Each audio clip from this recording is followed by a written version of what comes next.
Hi folks, I welcome you guys back to Global Education Zone, and today in this episode I'm going to be teaching you guys how to draw the development of a tree with sloping sides. Now I want to talk about the development of a tree with sloping sides. You can see this is a tree right here. Now this tree has sloping sides. You can see the sides are sloping. So and then this is the front elevation and this is the plan of the tree. So basically let me draw a horizontal line through the base of the front elevation. So this horizontal line will be the line that will guide us through most of what we want to do. Then the first thing to do is you extend this base. So as I've done, you extend the horizontal, and then with the center. So this should be A, and this should be A. This should be B, and this should be B. Then we also have yes, we have that. So with the center AA and radius AB. So put your compass point at the center A, open to AB.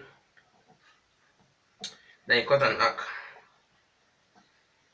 You cut an arc to cut the baseline. So I'll cut the baseline at C. So let's call this C where it has cut the baseline. It cut the base. So I'll also do that on the other end. I'll open to AB and cut the baseline at C. So this is also C. C on either side.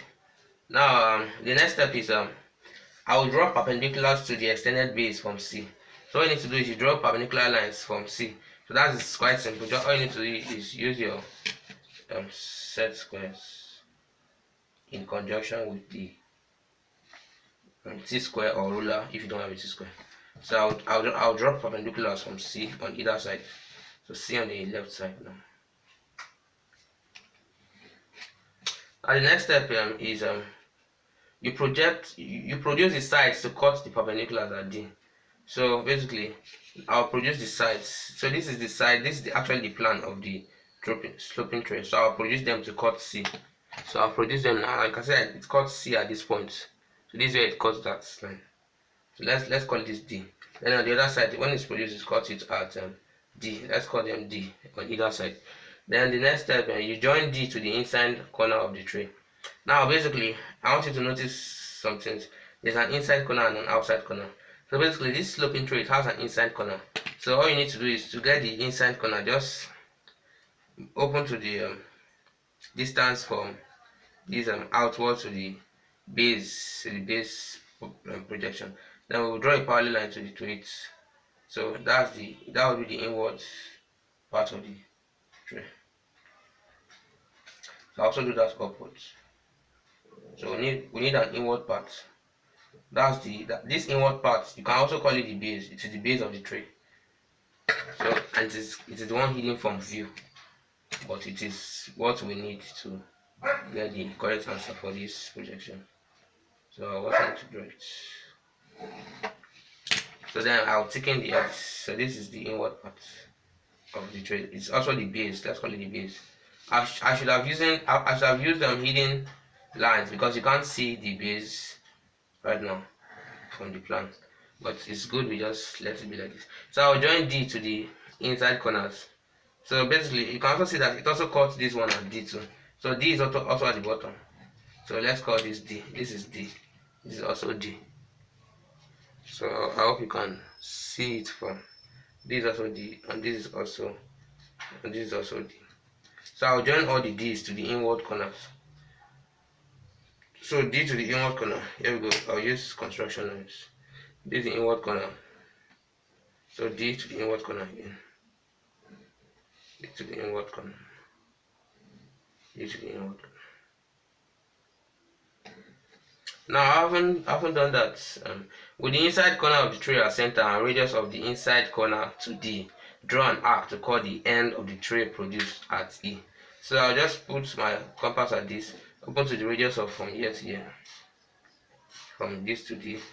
Then I'll draw an arc to cut this to cut the end of the tray. So this is the end of the tray B. So I'll draw an arc I'll just radiate an arc to cut this at E. So now this is E. Then for the bottom, I also radiate an arc to cut this at E. So I'll do that for the four sides from the corner to D. I'll radiate an arc to cut it. So I will explain this procedure while we are doing this in a subsequent video.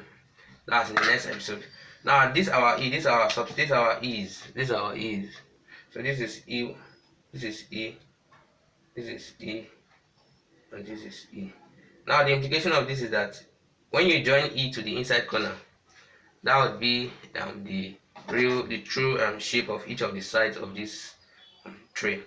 So when we join E to the inside corner here, and then we join it to the inside corner, we join the E's to the inside corners.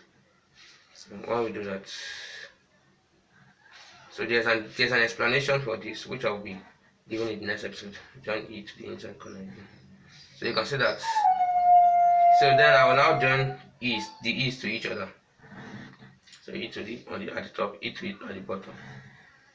So for the D's, these D's will give us the length, the true shape of each of the faces of this shape. So basically, there we go. So this is the first face, this is the second face, this is the third face, and this is the last face. When you produce this tray. So I hope you've understood it, and I will explain in the next episode.